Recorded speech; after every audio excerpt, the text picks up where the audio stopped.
Hi, I'm Mike Neundorfer, Advanced RV, and I'm here in our factory with Sue Valentine. Sue is a full-timer, and this is her second Advanced RV motorhome. Sue planned Bucky to be her full-time house on wheels.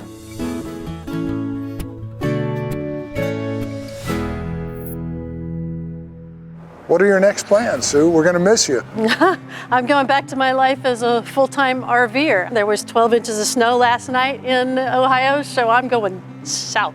Good. Well, speaking of snow last night, it got down to, I think, about 6 degrees. 6 degrees. It was 8 degrees and a -6 wind chill. So it was a good test for staying warm and keeping things unfroze. This is a 4-season motorhome. Absolutely. How did it work out this weekend? Yeah, it was absolutely perfect. In fact, the S-bar heater that is included was actually way more powerful than necessary. It never got up to its maximum capacity, even though the temperatures were so low. And I had full fresh water in the vehicle all night long and used the gray tank, used the shower, and nothing froze. I came in this morning and used the macerator, and the macerator did not freeze.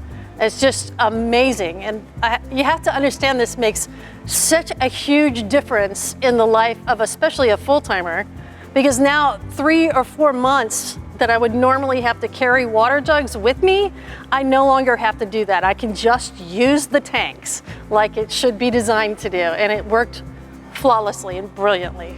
Well, that's wonderful, and you'll have to keep us abreast because we've done the best design we can, but you'll have to tell us how much below 8 degrees Fahrenheit you can get without freezing. No, absolutely. I fully intend to do some mountain time, maybe doing some skiing and that kind of thing in the winter. Now that I have a motorhome that'll actually go into the cold weather, you better believe I'm going to do it.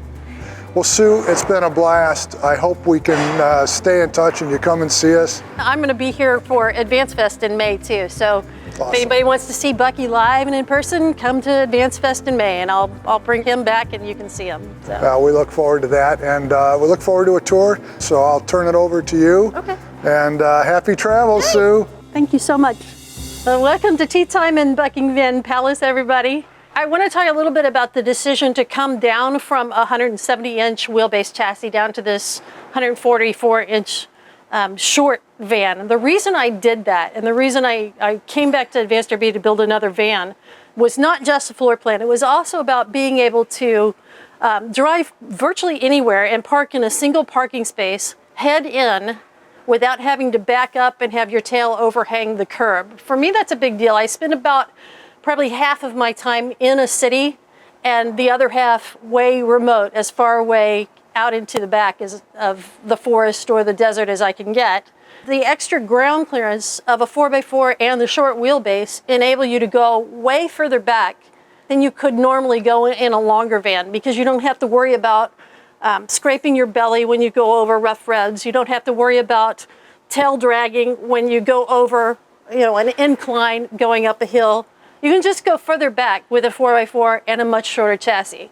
So for me, that was worth the loss of the 3 to 5 feet of living space. That may not be a choice that everybody will make. For example, if you have 2 people in a van, you might consider the additional living space, whereas for me, it's more important to have more flexibility in driving and parking. Once you make that decision, then you have to figure out how to make the living space feel open in such a small chassis. So what I chose to do was leave this central floor space really wide open and move the galley back several inches. Usually when you see a Class B camper van, the galley will come out to about the center point in the door. And what that does is it creates a narrower aisle and it makes this space a little more confined here, although it does give you extra storage and extra counter space. I did want to have a little bit of extra storage though, so what I chose to do was make a removable shoebox, essentially. And this box just totally removes, and it can be a lap desk if you're sitting outside. It can be a table outside. It can be a chair outside, or you can pull it up to the dining space here, and you can have an extra guest for tea time. There is a cushion that fits on top of this to bring the height of it up a little bit. And then when you're finished with it, it just stores out of the way and it becomes the place where you sit to put on your shoes or take off your dirty shoes when you're out in the snow or at the beach.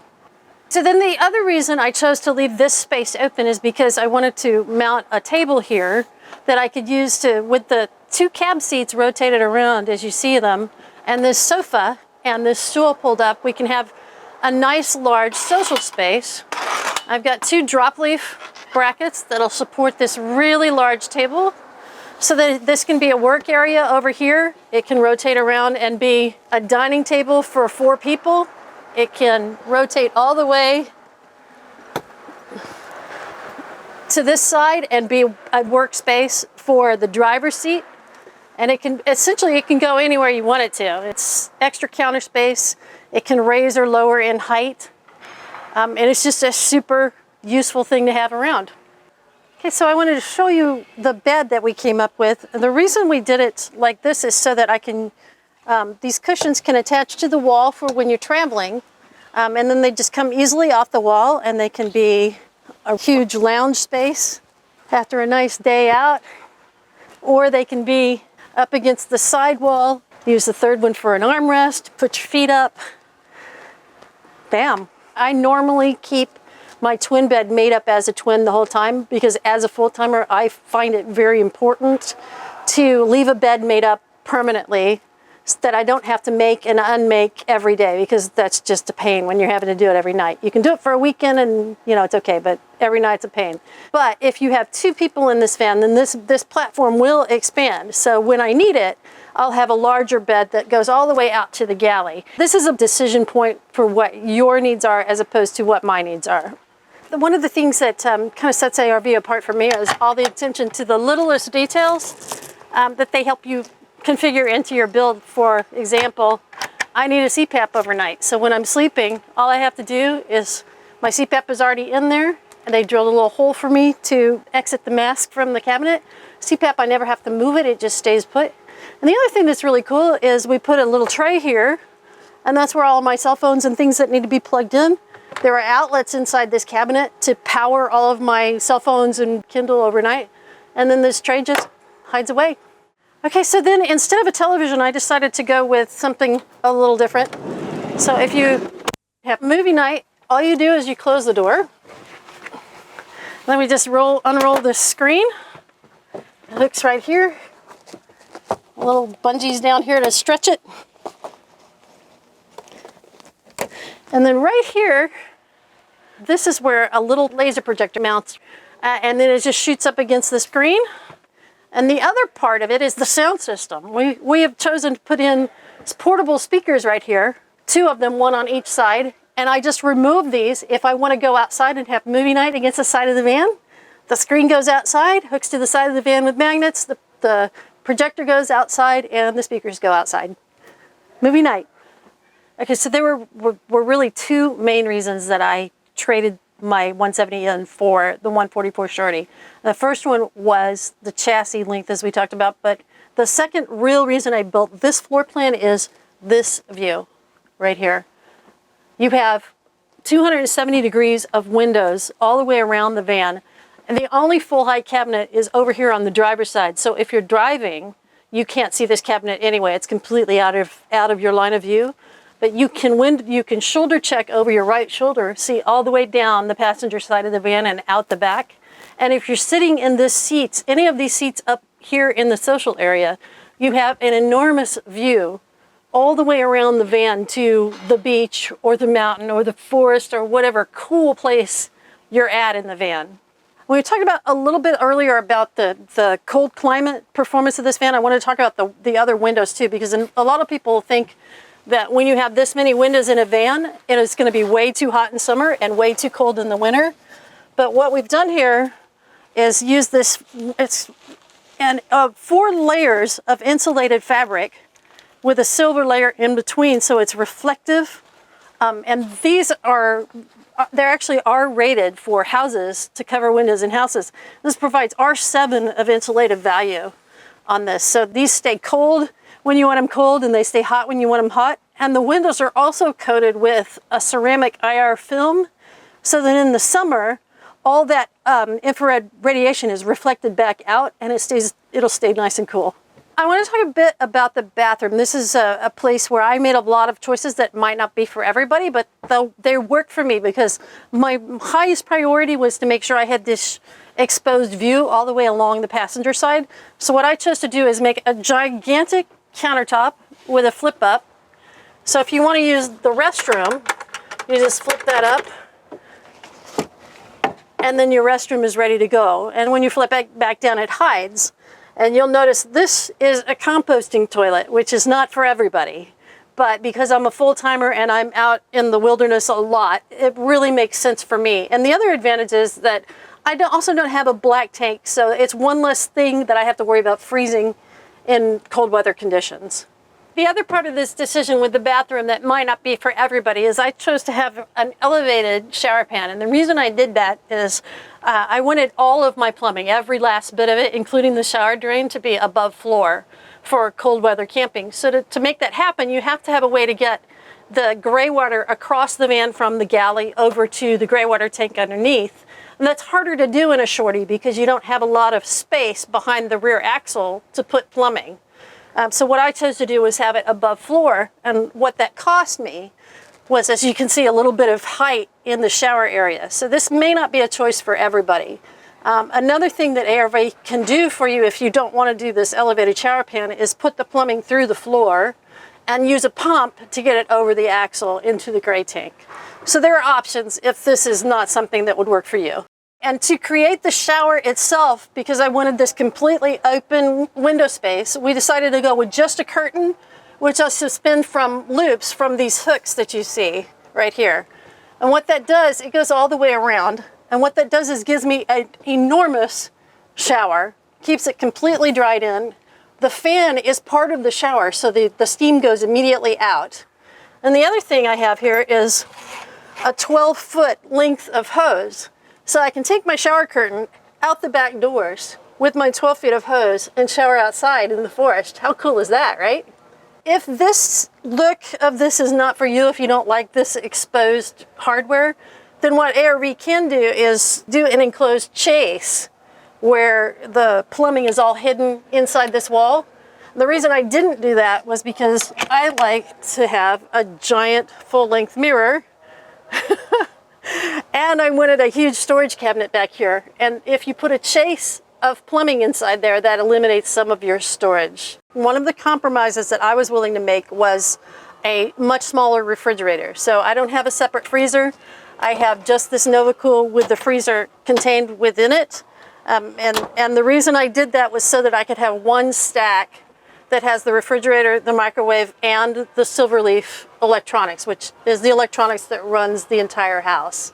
And the cool thing about Silverleaf is that you can actually get your tank measurements and they work.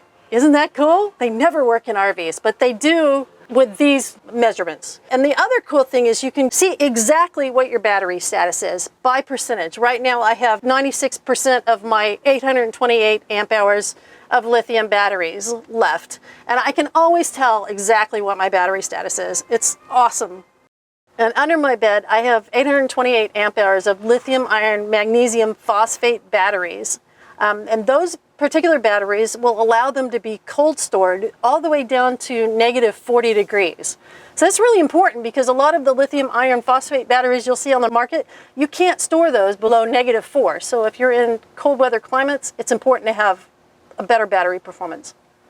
Okay, the last little bit I wanted to show you about Bucky is the way we use this every last inch of space of storage that we could possibly use by having some nets here. And this open cabinet will be for dirty storage of things, and extra water and hoses and things like that will go here in these bungee nets. And then I can put anything that comes to mind up on those loops and hooks up there and bungee it all down so it doesn't hit the windows. But thanks for coming on the tour of Buckingvan Palace, and I am headed off to go live in my van. Yay, finally get to live in my van. The experience building a van with Advanced RV is just unbelievable. It's unparalleled by any other RV company I've ever run into in my 12 odd years of full-timing in RVs. And the team here has been so amazing to build this beautiful house for me. I'm so proud to have been a part of this project. It's just been amazing. So thanks for coming on the tour, and I hope to have tea with you somewhere on the road. Hi guys, it's Sue again. It's been about 5 weeks since I picked up Bucky, so I thought I'd give you a quick update from the road. I pointed his nose directly south, and we came through a couple weeks of extremely cold weather. I think the coldest night was -6 degrees Fahrenheit. So thank you very much to ARV's engineers and the plumbers who put all my plumbing inside and heated the tanks, gray and freshwater tank on the outside, because I still had full use of my water system, hot showers, washing dishes, the whole bit, even at extreme cold temperatures. And that makes a really huge difference in the life of a full-timer especially. So thanks for that, ARV. Then I headed on south to the beach, and I'm down in Dallas right now getting ready to teach an RV boot camp. Got to hook up with some friends of mine, have tea time in the palace. The floor plan has been working amazingly well, exactly like I hoped it would, with the sofa up front and the 2 cab seats that rotate around. I've had 6 people in here at one time already. Everybody was comfortable, nobody felt cramped. So it's been working out great. I'm headed from here out to Arizona to a big escapees rally, and then make a slow crawl all the way back along the Gulf Coast to Georgia for another boot camp in a couple months, and then back up to Ohio in May. I can't wait to get back up to Advanced RV and come play with all the owners and everybody else who shows up for the fest, and see all the guys at Advanced RV again. It's been awesome so far. See you guys soon.